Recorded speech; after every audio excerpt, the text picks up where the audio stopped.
I would like to welcome you guys to the very, very first sixth grade concert, not only just of the year, but like their first concert as a Walker band. This is always such a really fun concert because they started pretty much from scratch just a couple months ago. So the fact that we can do a concert tonight is really, really cool. And it's a testament for how hard they worked. Before we get started, there's just a couple things I wanted to share. First is, one of the assessments that we do deals with our responding standard and going back and listening and reviewing. So we do record the concert. So dead center in the back is a microphone. I just wanted to let everybody aware, because every now and then, I guess we could call it an interesting artifact, appears sometimes in the recordings between, like, picks up some conversations. And so I just want people to be aware that we listen to the recording, and if you're by the microphone, what you do and say might get picked up on that assessment piece that we're going to listen to in class. So, speaking of assessments, I do want to say that sometimes it's asked, like, what do we do for concerts? So, concerts, we look at those, they're like the summative assessment that any other class would have at the end of a unit. So this is our end of unit test, if you will. But it's not necessarily how well, it's not the right and the wrong. We look at, as a performer, the decorum side of things. How we present ourselves, how we act on stage. The things that, if a student wants to go on and have a career in music, the things that they would need to know in order to be able to be a busy gigging musician. So we look at stage presence and how we carry ourselves on stage and how we act professionally. So that's really what the assessment is. So like I said, it's like a end of unit test, except instead of them getting to take it individually at their desks in, say, math class, and if one of them gets the wrong answer, it doesn't really affect anybody else, they all have to do it at the same time in front of all of you watching. So that's a little thing, but they're up for the challenge. So, we're going to get on with our concert tonight, and we're going to let our student teacher, Ms. Long from the University of Mary, take the kids for the first portion.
of applause. Chloe loved it.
So you might recognize that last piece, and that was the finale for Beethoven's Ninth Symphony, the last one that he wrote. And one of the standards that we look at is connecting what we do in class and in the music we play with other periods of history.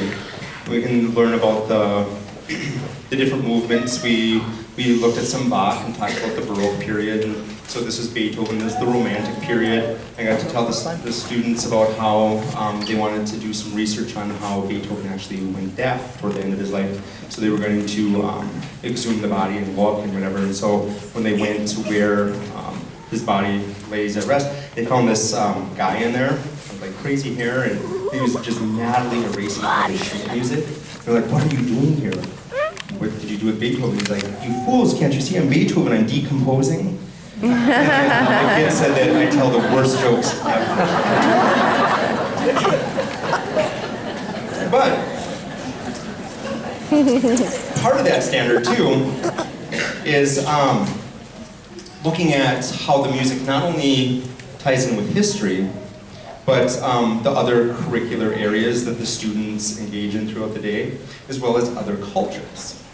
And so the next two pieces are going to address the cultural side of things. The first one is called Sakura Sakura, and it's a traditional Japanese folk song about a cherry blossom tree. And then the next one after that is going to be the Banana Boat song, which if you've ever seen Beetlejuice, you will recognize Harry Belafonte sings it.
Yes, that's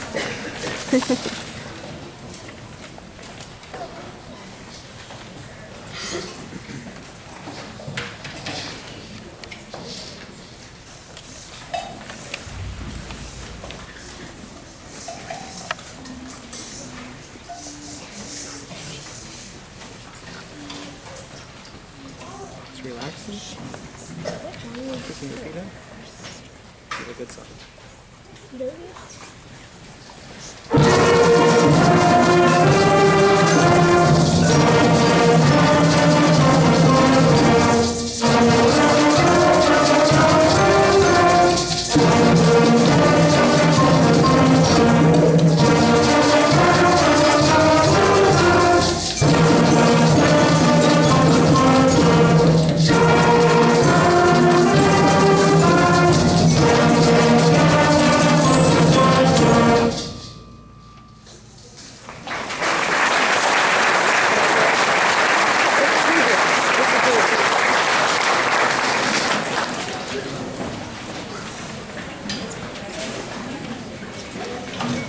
Later this year, the students are going to further develop their literacy skills, because literacy, it has both, not only should you be able to speak, but you should be able to read and write within the language that you want to be literate with. And music is very much a language.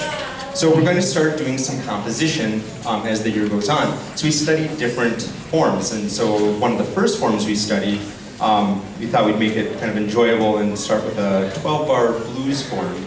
And so here's the students playing hard rock blues.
So teaching sixth grade band is pretty interesting because, like I said, we're kind of starting from scratch.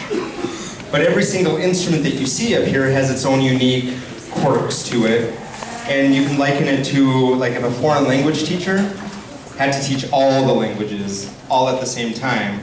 So we were all going to say the same sentence, but we had to get all the different languages kind of in unison. So to help with that challenge, we're fortunate enough to have Mr. Neil Taffmeyer from Bismarck High School and Mr. Brad Stockert, who can't be here because he goes to all three schools, and I think Simley has a concert tonight, so he's going to be at Simley tonight helping them. But Mr. Stockert then works with our percussionists. And so that allows us to pull students out, work in sections or work one-on-one, and just address some of the needs that each instrument group has. And so for this portion, we either found in the book or arranged ourselves some holiday music for each section to play that would address the needs of each instrument section. So we're going to start with the flutes, and then go clarinets, saxophone, all brass, and percussion.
It says first, next percussion, and then the next one.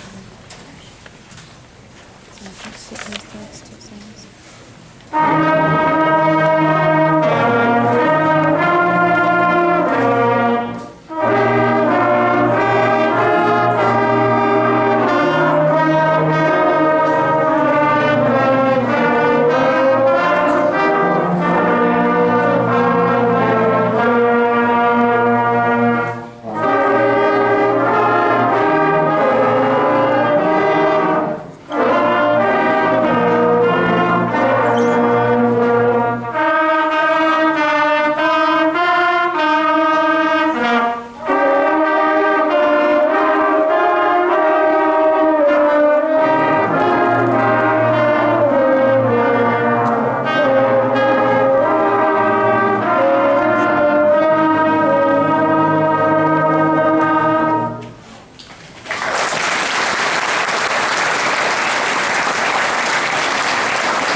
Before we conclude the evening, I'd like to say a couple thank yous. First, just to the building as a whole. We have such a supportive administrative staff, teaching staff, custodial staff, where, I mean, really, education, it's all about being a team. And so just the school coming together as a team is really what allows things like this to happen. So thank you to all of our building staff.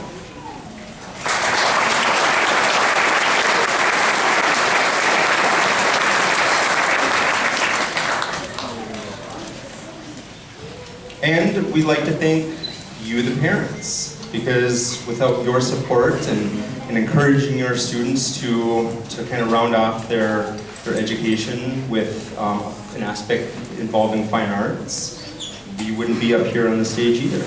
And it's really, really awesome. Like I was telling the kids earlier that my parents got after me for playing a little too much Tetris when I was a kid, but fitting all the kids on stage, all those hours of Tetris really paid off. And this is an awesome, awesome problem to have. So I'm looking forward to 7th and 8th grade, seeing if we can fit slightly bigger kids on this stage still. So thank you for supporting your students, and sometimes it feels like it's hard. And like I always remind the kids, like if something feels hard, we can do it, because in band, we can do hard things. And so just keep supporting your kids. So kids, you should thank your parents for everything you've done.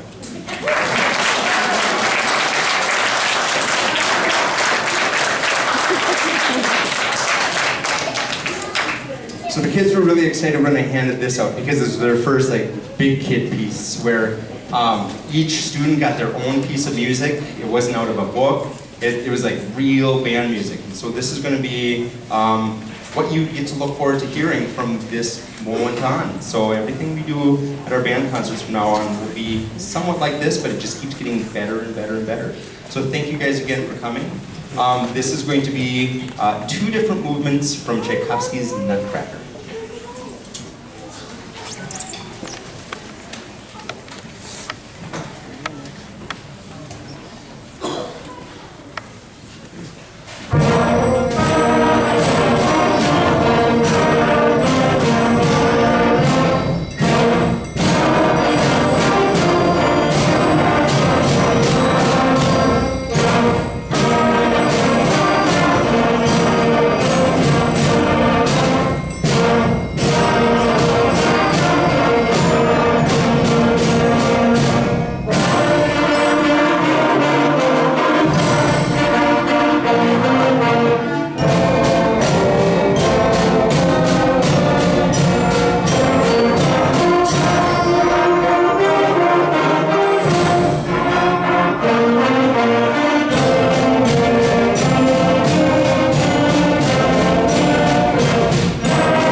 The great thing about being first is there's nothing to pack up.